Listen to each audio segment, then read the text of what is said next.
पहुंच गए हैं रामनगर में और यहाँ के लोगों से पूछेंगे कि उन्होंने क्या सोचकर वोट दिया है, किसको वोट दिया है और उनके दिमाग में कौन कौन से मुद्दे चल रहे हैं। तो पीछे हमारे कुछ आदमी हैं, इनसे बात करें। जी भाई जी, अपना नाम बताइए। सुनील कुमार। सुनील जी, आपने क्या सोचकर वोट किया है? वोट डाल दिया आपने? जी जी सर। अच्छा, क्या सोचकर वोट डाला आपने? यहाँ पे जो वोट डलते हैं एक तरफा पहले से ही बीएसपी का गढ़ है, बीएसपी की वोट डलती है आज। अच्छा, इस बार भी बीएसपी की वोट डली है। यहाँ पे तो लगभग 99% बीएसपी की वोट नहीं है रामनगर से। केवल बीजेपी को तो वोट कर सकें लेकिन इमरान को वोट नहीं कर सकते। कारण ये है कि इमरान ने तो हमारे महापुरुषों का हमेशा अपमान किया है, चाहे वो हमारी सड़क दूसरी की गुरु जी की जयंती हो या कहीं के भी कोई प्रकरण हो, तो इमरान मसूद के बहुत खिलाफ हमारे लोग।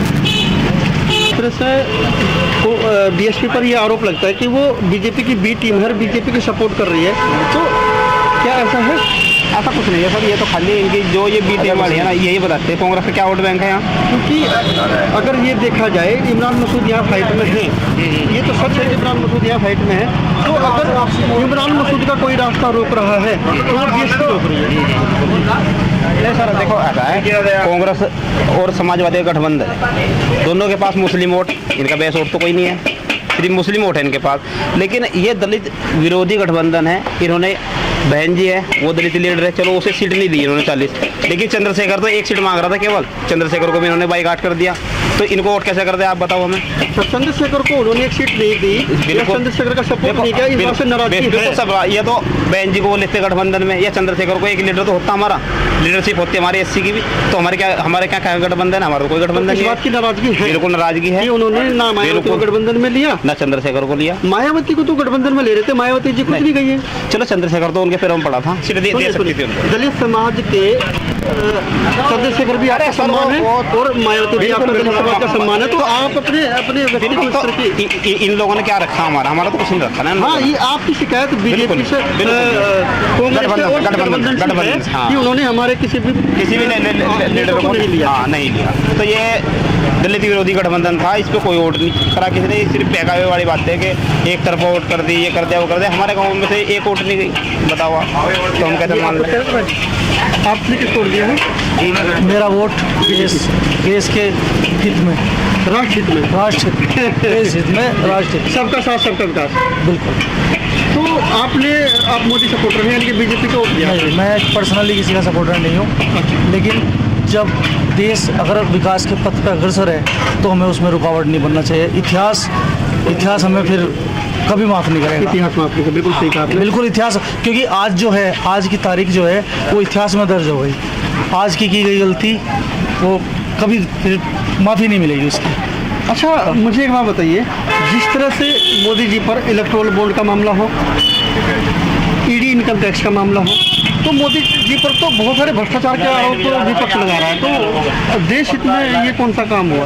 कोई एक ऐसा लीडर किसी भी पार्टी का जो इन चीज़ों से अछूता रहा, आप बता सकते हैं, या आप भी, कोई भी नहीं है। कहीं ना कहीं अगर पक्ष है तो विपक्ष है, और अगर विपक्ष है तो फिर पक्ष है। ये आप ठीक है कि ये कई तरह के उनके ऊपर लगे हैं, पर मैं पर्सनली इस चीज़ को डिनाई करता हूँ। महिलाओं के मामले में भी बीजेपी फेल रही है। किस मुद्दे में कह रहे हैं? महिला सुरक्षा के मामले में सर, राक्षस प्रजाति के जो लोग हैं वो हर समाज के कहीं ना कहीं किसी न किसी कोने में आपको मिल ही जाएंगे। परिवार में भी अगर 5 भाई हैं तो 5 का मूड एक जैसा नहीं होता। तो कानून व्यवस्था तो उन्हीं के हाथ में है ना, लॉ एंड ऑर्डर तो उन्हीं के हाथ में है ना, तो उनको मणिपुर का मुद्दा हो, चाहे हाथरस का मामला हो, चाहे अंकिता भंडारी का मामला हो, मणिपुर का मुद्दा जो है वो 2 भाइयों की लड़ाई के जैसा है। जैसे परिवार में 2 भाइयों की लड़ाई में एक महिला को नंगा करके घुमाया जा रहा है, वो 2 भाइयों की लड़ाई कैसे होगी?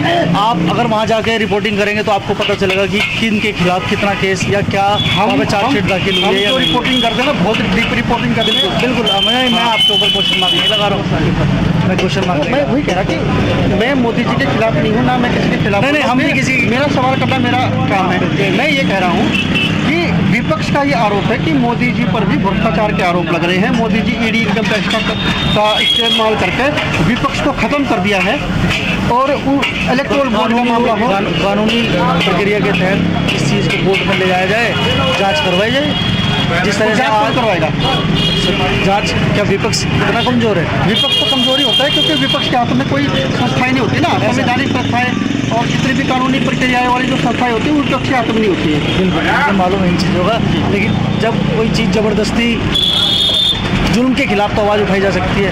अगर उनको लगता है कि जुल्म हुआ है तो आवाज़ उठाएं।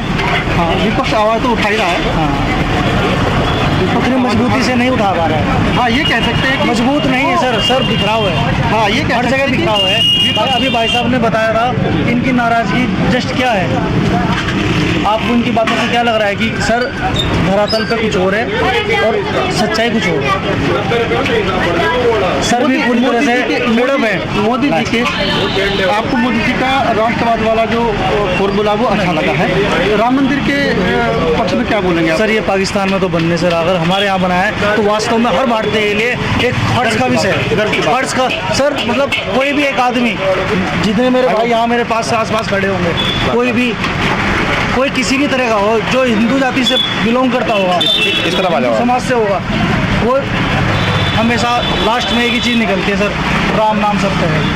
तो अगर किसी भारतीय को जो हिंदू है उसे इस चीज़ से थोड़ी सी भी घृणा है तो ना बोले, नाम लेने में विपक्ष ये कह रहा है कि राम मंदिर से हमारा विकास थोड़े हो जाएगा। राम मंदिर भावनात्मक मुद्दा है, धर्म का मुद्दा है, वो करना चाहिए काम, लेकिन उसके साथ साथ विकास भी करना चाहिए ना। मोदी जी राम मंदिर को ही विकास कर रहे हैं। हम चुनाव की बात कर रहे हैं, चुनाव भी भावनात्मक ही है सर।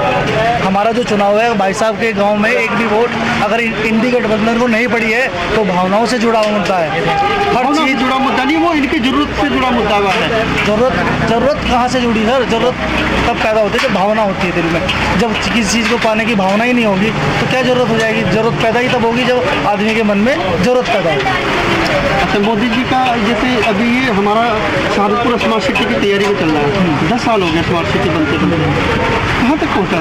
नहीं, मैं इसमें सच में मैं फेड अप हूँ इस चीज़ को लेके। आप तो देखते ही होंगे सर, वास्तव में ये बहुत सोचनीय विषय है। 10 साल में मेरे हिसाब से 15 से 20% काम हुआ है।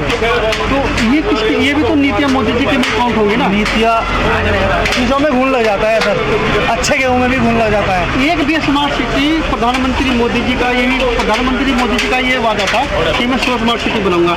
एक भी स्मार्ट सिटी 10 साल में बनकर तैयार नहीं हुई है। विकास की अगर हम बात करें तो जनवरी विकास जो होते हैं वो तो देखिए, एक ग्राम प्रधान भी कुछ योजनाएं लेके आता है, उसके खाते में भी पैसे आते हैं, विधायक के खाते में पैसे आते हैं, उनको खर्च करना होता है। तो खर्च करना होता है, वो खर्च तो वो हो रहा है, वो तो जनरली हो रहा है। तो ये स्मार्ट सिटी के नाम पे जो इतना बड़ा बवंडर मचा जा रहा है वो क्या है? एक शहर के निवासी होने के तौर पे, इस सहारनपुर का जिम्मेदार नागरिक होने के तौर पे इस चीज़ से वास्तव में वो सोचनीय विषय है। हमारे शहर को इस चीज़ का बड़ी क्षति हुई है, पैसा भी लग रहा है और कोई चीज़ प्रॉपर नहीं हो पा रही है। कुछ चीज़ें हुई हैं बट वो यूटिलाइज नहीं है। दलित समाज बीजेपी की नीति से नाराज क्यों रहता है? अधिकतर नहीं, ये परसेप्शन है, ये धारणा बनती जरूर है। अगर दलित समाज बीजेपी की नीतियों से नाराज रहता तो भाई रविंदर मोल्लू परसों बीजेपी ज्वाइन ना करते। मैं अपने ज़िले की बात कर रहा हूँ। भाई रविंदर मोल्लू समाज थोड़ी है, वो एक व्यक्ति है सर, वो एक समाज का चेहरा है। समाज का चेहरा। कई साल उन्होंने हमारे एरिया में, मैं रामपुर विधानसभा से आता हूँ, हमारी विधानसभा का प्रतिनिधित्व किया है उन्होंने, किया है। लेकिन हम लोगों ने चुन के, मैं जाति से ब्राह्मण हूँ, मैंने उनको वोट किया है। ब्राह्मण होने के नाते भी आपका वेलकम है। मैंने उनको वोट किया है, तो मैं ये नहीं कह रहा हूँ। मैं अभी बहुत सारे लोगों की बात ले चुका हूँ, मैं लोगों से सर्वे कर रहा हूँ, लोगों का विचार जानना हूँ। रविंदर मोल्लू जी के इस कदम को दलित समाज एकदम एक्सेप्ट नहीं करता। बहुत आक्रोश है दलित समाज में रविंदर मोल्लू के बीजेपी में जाने के वाले कदम से, बहुत आक्रोश है। जब हम घर में किसी शादी के लिए हाँ करते हैं ना, किसी रिश्ते के लिए, तो वहाँ पे भी परिवार के में दो फाड़ हो जाती हैं। एक कह कि यार वो परिवार ऐसा है, कुछ मीन में निकाल देते हैं उसमें, और कुछ कहते हैं कि ये तो खानदान बहुत अच्छा है, हमें शादी कर देनी चाहिए वहाँ पे। तो ये तो एक इस तरह का, ये तो सब चीज़ें हो जाएंगी। अभी आप बात कर लो कि ठाकुर समाज बहुत नाराज़ था बीजेपी से, लेकिन अब आज के बाद मेरे गाँव में आज 65% पोल हुआ है और बहुत राजपूत अधिकतर है और सब ने बीजेपी को वोट किया है। और वही वो लोग हैं जिन्होंने राघव को घुसने भी नहीं दिया था। राघव लखनपाल को पिछले इतवार की बात है, हमारे गाँव के जस्ट बगल में मिर्जापुर गांव पड़ता है, वहाँ घुसने नहीं दिया था। 80 लड़कों ने उनका बहिष्कार करा, काले झंडे दिखाए थे उन्होंने, लेकिन आज उन्होंने ही वोट किया तो नाराजगी। और ये तो हमारी वोट नहीं आई, क्या हुआ मोदी की राज में? क्या मुसलमान की वोट ना आएगी जो हम बहन जी वोट ना दे सकें? तुम्हारा क्या नाम है? आसिफ सलमान नाम है मेरा। अच्छा सलमान जी, आपने वोट नहीं डाला? जब आई नहीं है तो कहाँ से डाल देंगे? मेरे पूरे परिवार ने वोट नहीं डाली। क्यों नहीं डाली? जब आई नहीं है पुर से कट की सब, किसी की भी वोट नहीं है? किसी की भी नहीं आई। कितने लोगों की वोट नहीं है? 8 की नहीं आई। बताओ आपने अपनी वोट बनवाई थी? किसका? जब 15 साल से वोट डाल रहे हैं, 20 साल से, तो वोटिंग तो सबकी है, माँ बाप की तो आपकी। तो जो आपके क्षेत्र का बीएलओ है उसको आपने उसको आप बता। मैं तो मानने मायावती जी का नाम जो हमारी बुआ लगती है, हम तो उस पर क्षेत्र वो करेंगे ना फोकस, लेकिन जब हमारी वोट ही नहीं आई तो हम कहाँ से डालेंगे? मैं आपकी बात समझ रहा हूँ, मैं कह रहा हूँ जो आपके क्षेत्र के बीएलओ होते हैं ना, जी, जी। तो बीएलओ को आपको शिकायत करनी चाहिए थी, उसको पता करना- करिए नो, बताओ हम काम करेंगे या फिर वहाँ शिकायत करते फिरेंगे? एक दिहाड़ी मजदूर वाला आदमी, एक दिहाड़ी मजदूर वाला आदमी ने बताओ, थोड़ा क्या हो जाए ना। हाँ जी, दिहाड़ी मजदूरी करेगा या क्या नाम वहाँ वोट ढूंढता फिरेगा? ये हर साल आ रही थी। नहीं, बस एक बार ये पूछ रहे थे भैया मेरी वोट है नहीं है, क्योंकि डोर टू डोर तो उन्होंने काम किया है, उन्होंने नई वोट बनवाने के लिए भी आपका घर आए होंगे ना। उन्हें बोल रहा था, सबको बोल रहा, लेकिन फिर भी नहीं आई। हमारे घर में 8 की नहीं, हम 11 परिवार के। बहुत बड़ी बात बता रहे हैं, ये बहुत बड़ी बात है।